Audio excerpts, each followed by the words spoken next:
Vlogtober, and as promised, I've come down to the beautiful market town of Dorchester-on-Thames, so called to distinguish it from Dorchester in Dorset. This village is breathtakingly beautiful. It's, as you can see behind me, I've got the tower of the Abbey Church, the parish church now, St Peter and St Paul in Dorchester. But I'll just turn the camera around and just show you some of the beautiful buildings along this stretch of the road. And so as you can see, there's thatch, rather uneven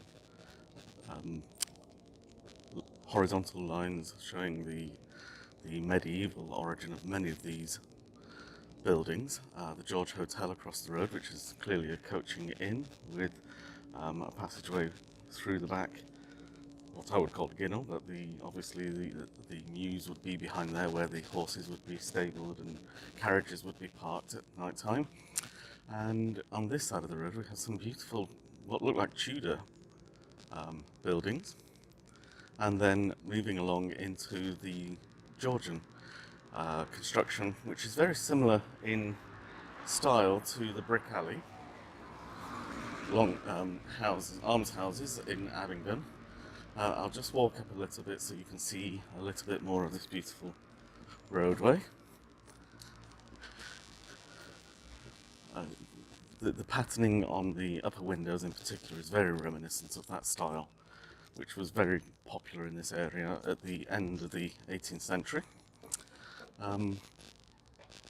It's the chimney stacks on this building that really give it away as a Tudor monument. Those are very stylistically, very clearly Tudor chimney stacks, but the other big clue in many ways is the fact that it is these very narrow bricks that you can see on here. Bricks became much more routinely thicker through the centuries.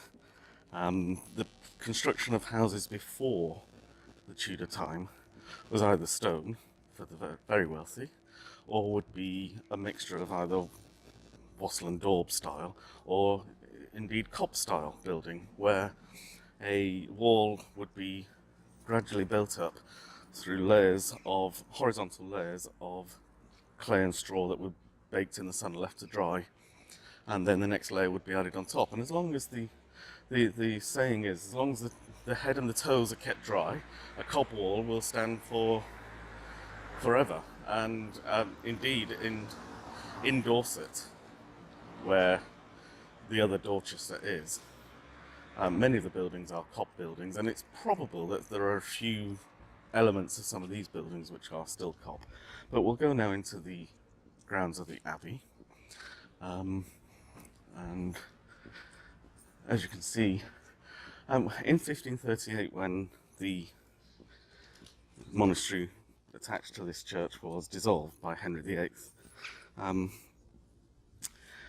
what it actually did was leave quite a small parish with a huge parish church. I mean, far bigger than they could ever actually need for their own purposes. Now, I have been here once before, and I just need to get my bearings, and I will give you a better guided tour once I've actually established where everything is. I've come inside the Abbey Church now. I'm going to keep my voice down because I want to maintain the respectful dignity of a place of worship such as this. But I will walk around and show various bits and pieces of the architecture and decoration within this church. And when necessary, I'll give you a little bit of commentary on it. So the best place to start with a tour of a church, a particularly medieval church, is the entrance. And I mean, that sounds obvious, but the notion in a medieval church, English church in particular, is that you arrive in the Galilee porch. The main doors are behind those curtains. The side door here on the left is protected by glass, and that's now the main entrance into the building. And the first thing that you do when you come into the building is you're faced with the font. The idea of a medieval church English church, is that you start in Galilee, you move through Israel, which is the congregation in the centre of the body of the church, and arrive in Jerusalem at the temple where the Holy of Holies, and that's the altar.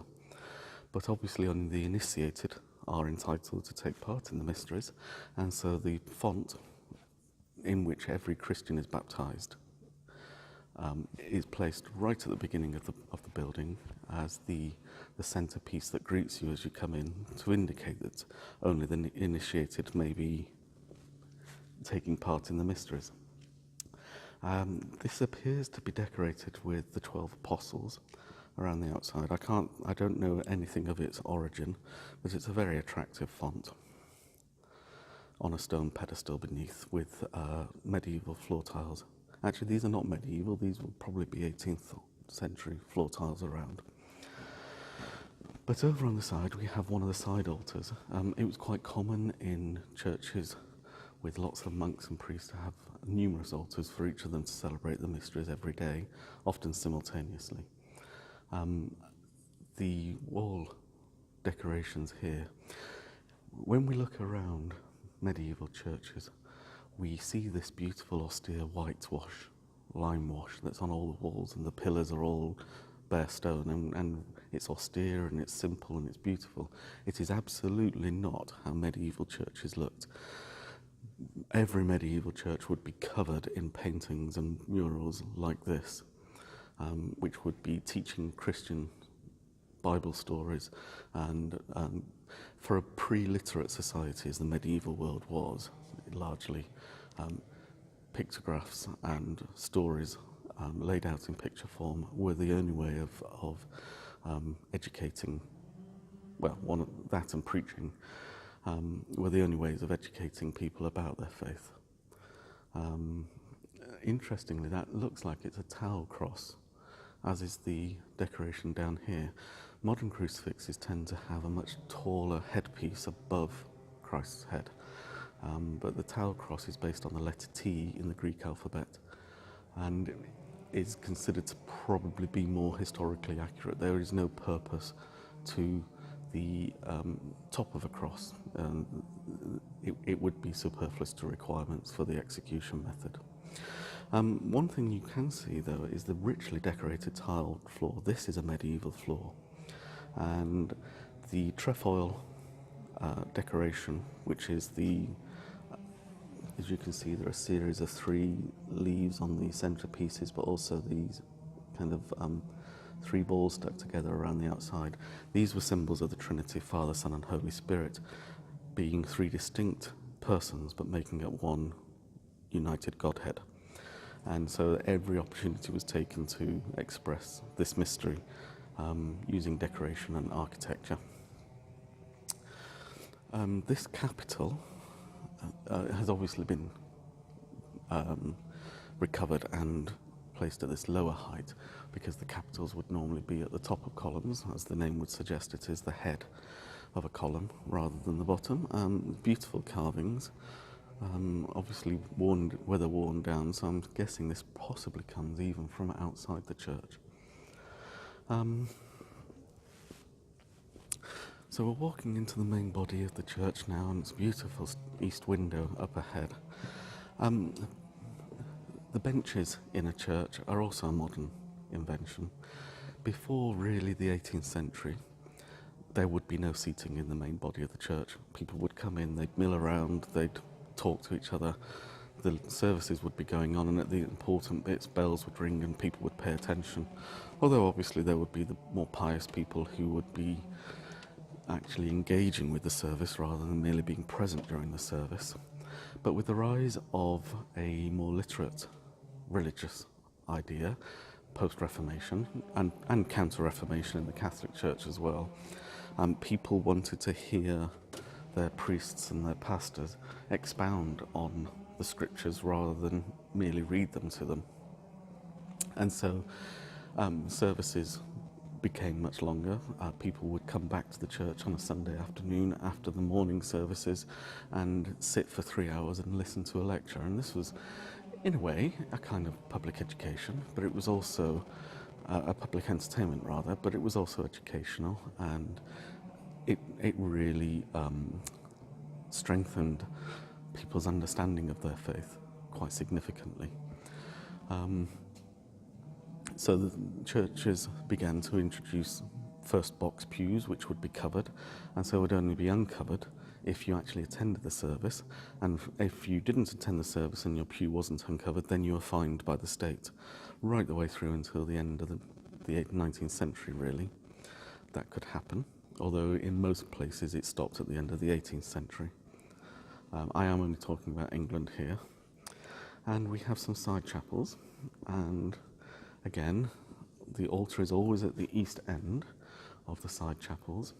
One thing to notice, I guess, there are 3 different styles of Gothic in this church. The church as it stands was restored in the 19th century, but it is effectively as the Augustinian canons left it when they were here. So if I just go back down to the bottom end,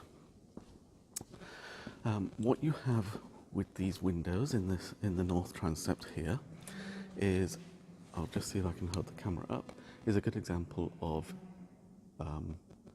decorated Gothic, which is the second stage of English Gothic. On the north side, on the south side of the church, what you tend to see is plain English Gothic. So this was the earliest form of Gothic, where it is one of the big giveaways. If you look at the top of the trefoils of the windows, you'll see there that they continue in curves, arches around, whereas on this side they have small vertical bars at the very top, and that's a very strong giveaway of a different style of Gothic.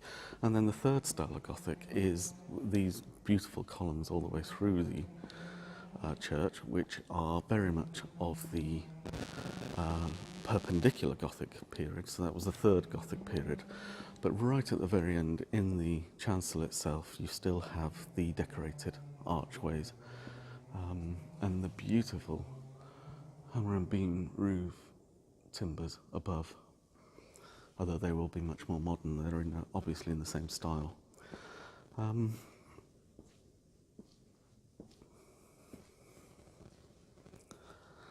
This is the side chapel of St. Birinus. I won't linger long in here. This is a place of silence and reflection, so it's much more austere in its decoration, as you can see.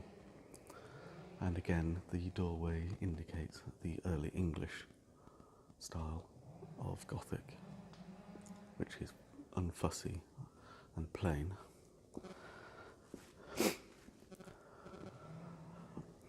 So the choir stalls are obviously new, but this is indeed where the canons would have recited their office regularly, every day, in the same way that monks do, Benedictine monks do. Again, the floor tiles are much later in date, until you actually get up to the sanctuary itself. And I just wanted to show these side windows because they are so very beautiful. In many English Reformation churches, the statuary was destroyed, but here much of it is still intact, and I don't have a key to what this is, but as you can see at the bottom, the tree appears to be growing out of, I guess that must be Adam at the bottom, I would guess. I'd have to look it up. It may be that it's St. Birinus.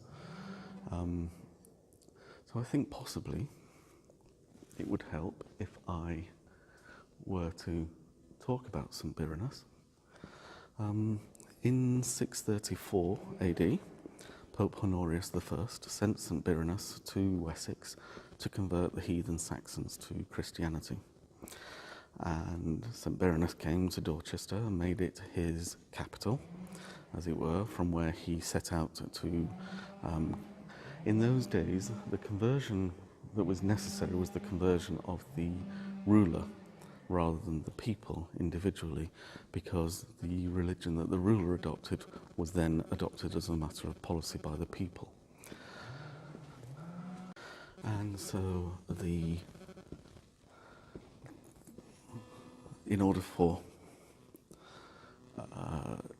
Birinus to work his mission, he made contact with the King of Wessex, which is this area, but immediately to the north of Oxford was the Kingdom of Mercia, which was mentioned in yesterday's poem up at Wittenham Clumps, and he was very successful. He built the Saxon Cathedral. A cathedral is technically the building that is built around the bishop's chair, the cathedra. And the significance of that is, in ancient times, right the way through until the 19th century really, the idea was that students would gather, disciples would gather around the feet of a teacher sitting in a chair to be taught. And so the symbol of authority that a bishop possessed was his seat. He sat, others listened to him teaching, and anything ex cathedra from the throne, if you like, was determined to be binding on his followers. And indeed, in the Catholic Church, an infallible statement by the Pope can only be made ex cathedra, and there has only ever been one ex cathedra statement made by a Pope, which was all the way back in 1951, so it's not a power that is used very often. So St. Birinus built his cathedral here at Dorchester, and in the north, we'll go around the outside and we can actually look at some of the stonework outside the building, so we'll do that now. So he set up the bishopric here in Dorchester, but very quickly the King of Wessex had established his capital at Winchester, and so within 30 years of this cathedral having been built in Saxon times, the bishop's seat was moved to Winchester, where it remained for about 200 years. And then just before the end of the Saxon period, a bishop named Wulfric, who is also buried here,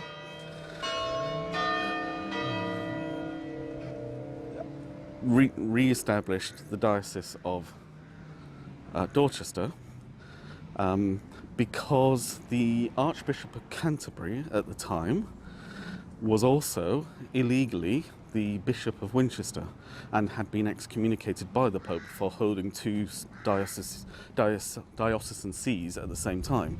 And the significance, particularly, of holding Canterbury and Winchester was that Canterbury was the legal powerhouse of the Church in England. The Archbishop of Canterbury is primate of all England, but the Bishop of Winchester was based at the King's Treasury and indeed the capital, and so had all the wealth and political power.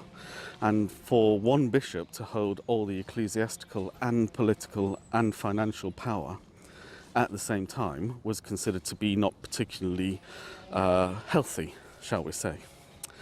So the Pope two popes had excommunicated the Archbishop of Canterbury at this time, and so to avoid conflict, Wulfric re-established Dorchester as his cathedral city and had himself ordained bishop overseas. And he was the very last of the Anglo-Saxon bishops of England.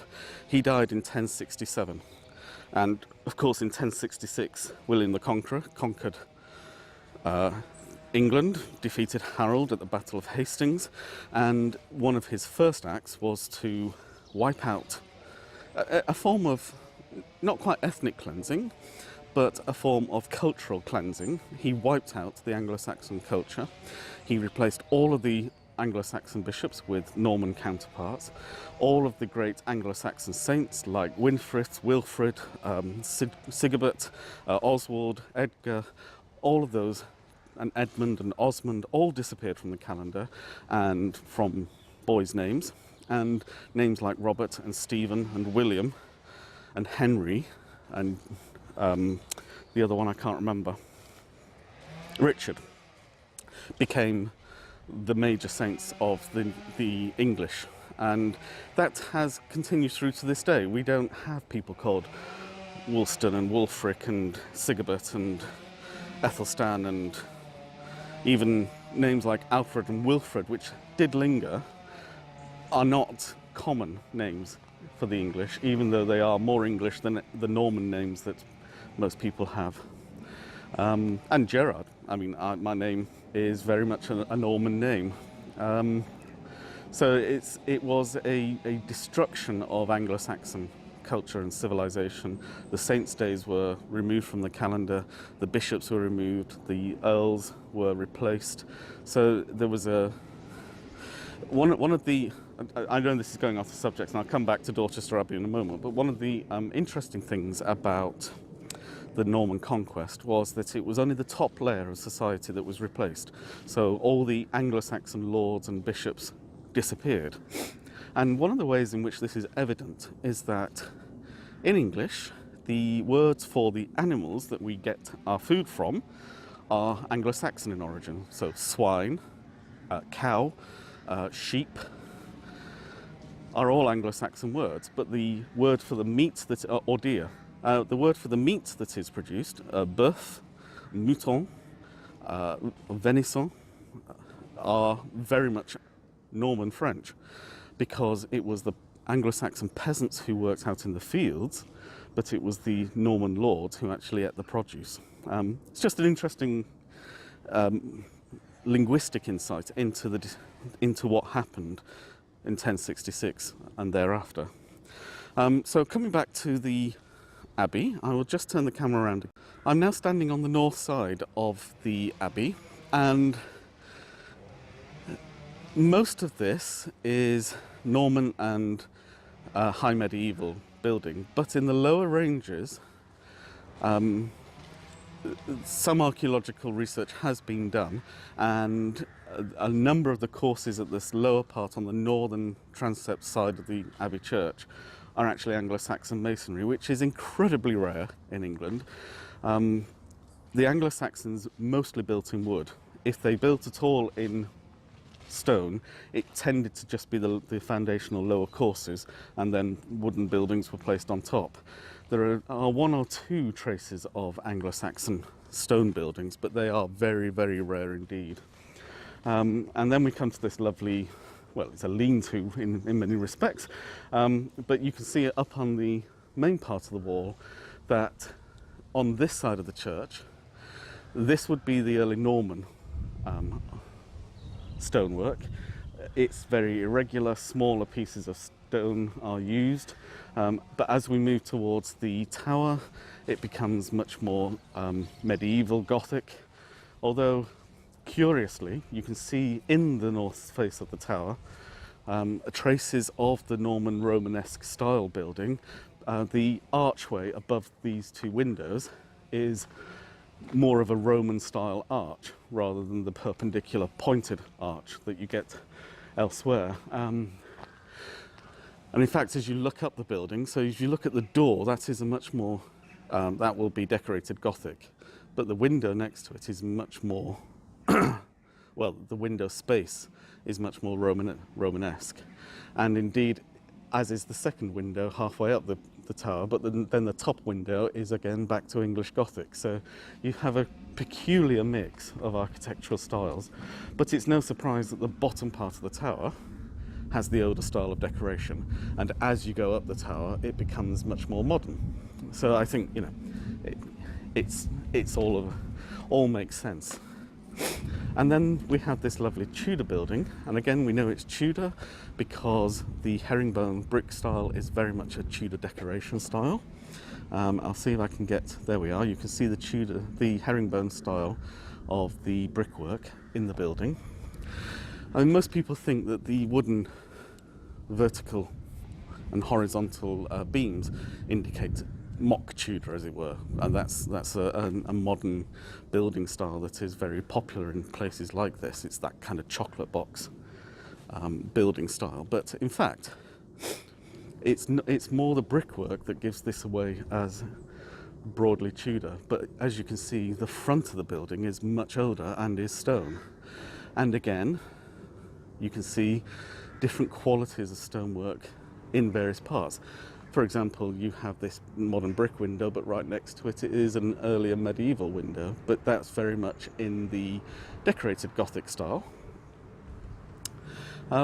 So buildings like this, which have been in use for the best part of a millennium, every generation is part of what I was saying yesterday. Every generation adds its own unique identifying features, and it doesn't detract. It actually adds to the texture and the interest in such a building. Sorry, so I should finish with the last look at Dorchester Abbey, the parish church of St Peter and Paul. And again, on this lovely stonework building, you then have this brick patching and a lovely Tudor chimney stack. So it's a very peculiar mishmash of building styles, but I think all adds to the character of the building rather than detracting. So I've driven down now to Little Wittenham, and I'm standing in the grounds of St Peter's Church, and just over my shoulder there, you can see one of the Wittenham clamps. That will be Round Hill, I think. Yes, it is. And I just thought I'd come and have a look at this little parish church. So this is the parish church of St Peter in Little Wittenham. And I'll just turn it around so that you can see what I can see. So you can see what I can see, and it's a very attractive church. Again, fairly early aspects to this church, but then much later reconstruction and redecoration. And there's an interesting tower, bell tower, with a kind of side turret almost. If I can get the full...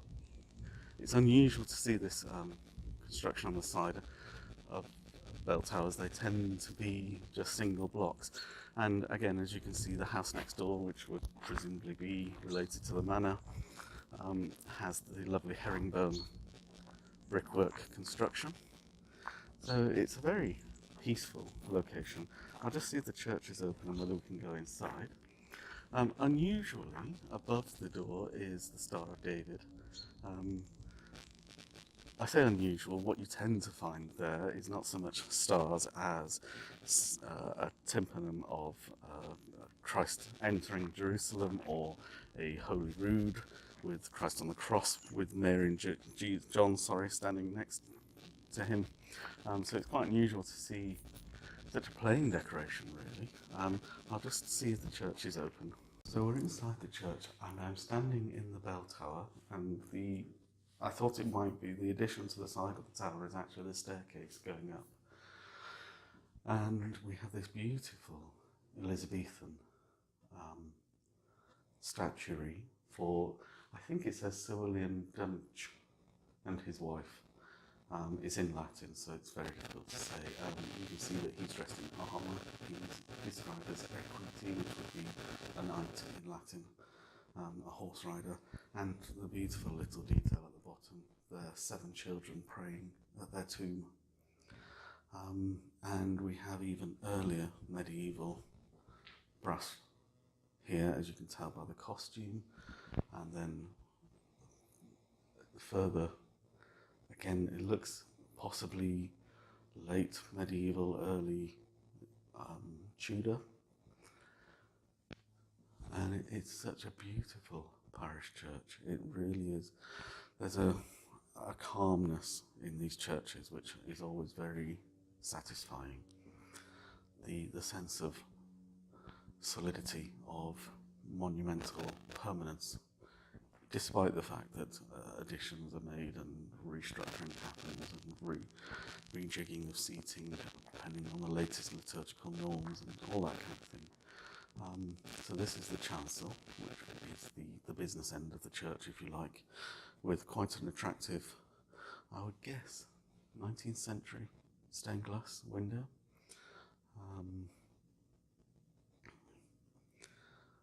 Which has the principal central piece is Christ on his cross with Our Lady and St John the Beloved, disciple. I'm guessing that the four saints on either side are, well, the one immediately to the left, the figure immediately to the left of the Virgin is St. Mary Magdalene, because she's carrying a alabaster jar of ointment. And I would imagine, therefore, that the woman on her right is, so the extreme left, as you look, is St. Martha. Looking on the right-hand side, there appears to be a knight and a bishop, but I can't tell from their iconography who they may be. It could be St. George and St. Peter, the two patrons of England. On the top left of the three vertical, you have the resurrection, and on the right you have the ascension into heaven. And the three at the bottom, you have the have a look. The raising of Lazarus's daughter, the raising of Jairus' daughter, the nativity in the centre, and on the right hand side the raising of Lazarus from the dead. And then at the very top you have Christ in glory, surrounded by his angels.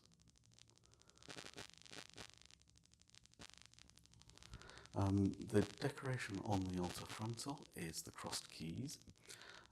One of those keys would be a base metal and one of them would be gold in medieval iconography. The crossed keys represent St. Peter, because Christ gave to him in the gospel the power to loose things on earth and loose things in heaven, and bind things on earth and bind things in heaven. And so the base metal key is the binding of things on earth, or the loosing of things on earth, and the gold metal key is the binding or loosing of things in heaven. And so you'll often find public houses called the crossed keys, and any representation of St. Peter usually has him holding two keys or simply having that crossed key decoration, including the coats of arms of the popes, who of course believed themselves to be successors of St. Peter as bishops of Rome.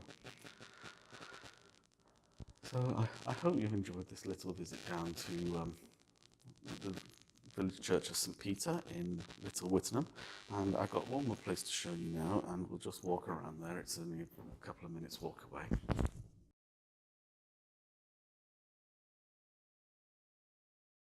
There is just one curious thing I wanted to mention. You'll notice that when I come into a church I take my hat off, and this is quite normal in churches for men to uncover their heads, except of course if you're a member of the clergy, in which case you cover your head.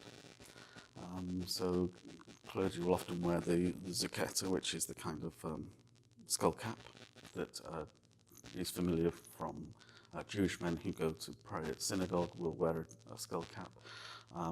My friend Naz is a Muslim, and when he prays he wears, I can't remember what it's called, but I crocheted him one for his birthday last year, which he was very appreciative of, and I did it in green and white, the colours of the Pakistan national flag, his family being originally Pakistani, although he himself being British.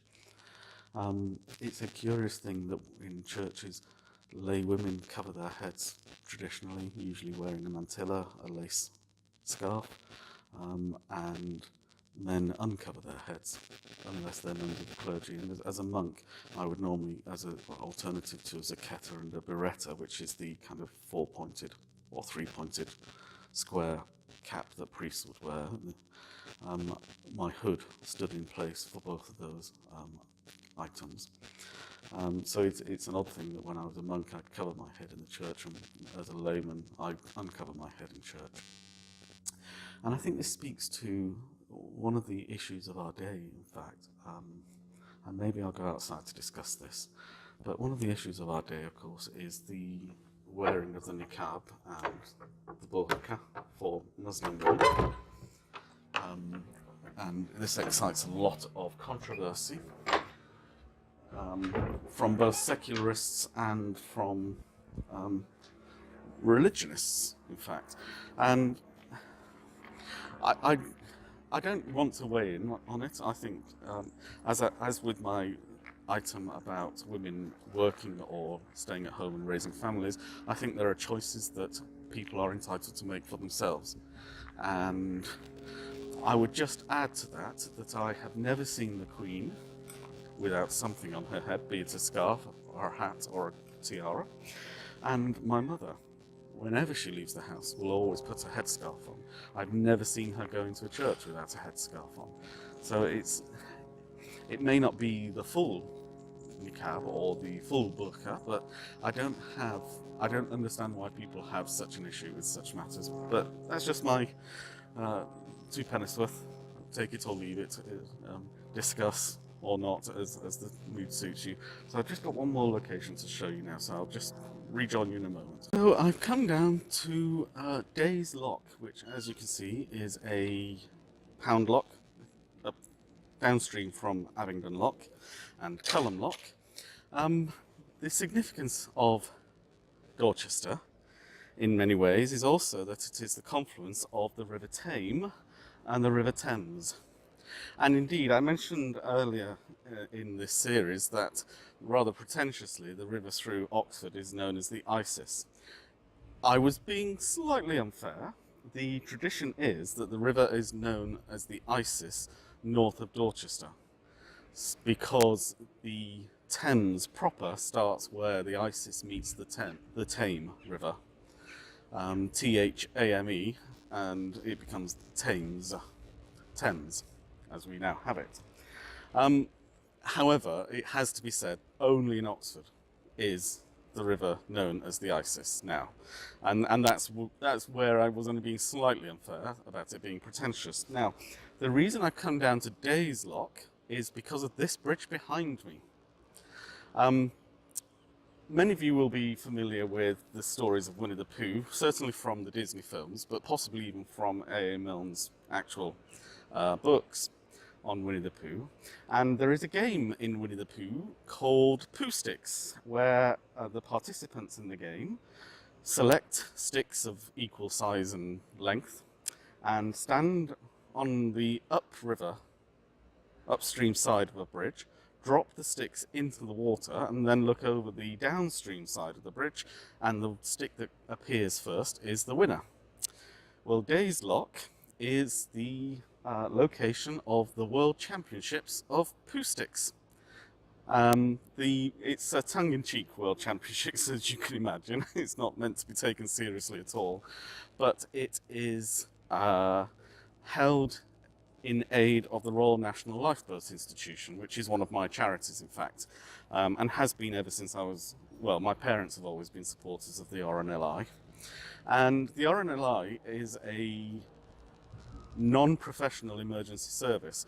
So Britain's coastlines are protected by the Coast Guard, which is an emergency service, and Air Sea Rescue, which is part of the military, usually the Royal Navy, but also the RAF. And both those services are publicly funded and are official entities of the government, as it were. The Royal National Lifeboat Institution, though, is a charitable organisation where local fishermen and boatmen and women volunteer, basically, and if somebody is caught in difficulties in the inland waters, they will scramble their local boathouse, and there is a properly equipped boathouse, and we now have outshore lifeboats as well, but they will be the first responders, because very often Coast Guard stations are not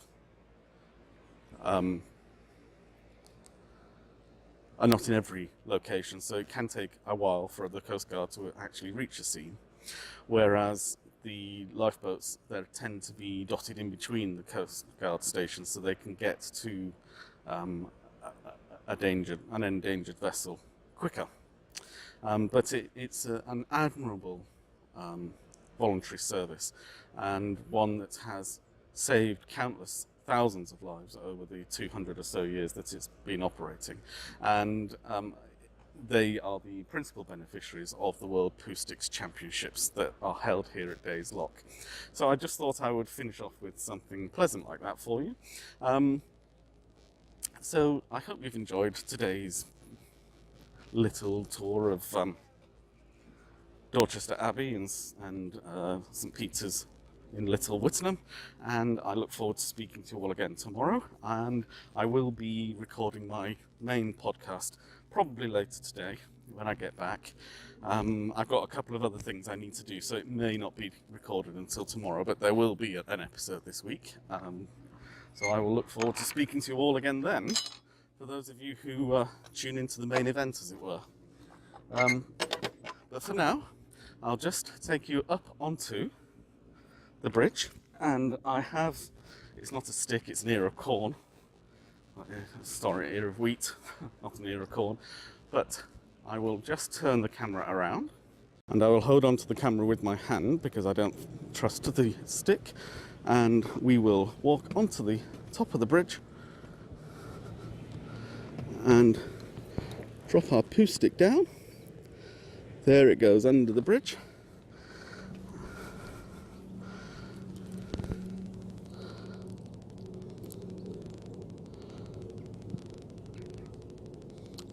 I'm sure it will be coming anytime soon.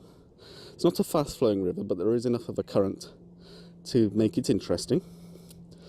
And there we are, my poo stick has arrived. So I will speak to you all tomorrow, and I hope you enjoy your day. It's going to be another lovely day down here in Oxfordshire, so I hope to spend a little bit of time out and about before I go home to record again. So I will speak to you all again tomorrow. So for now, goodbye.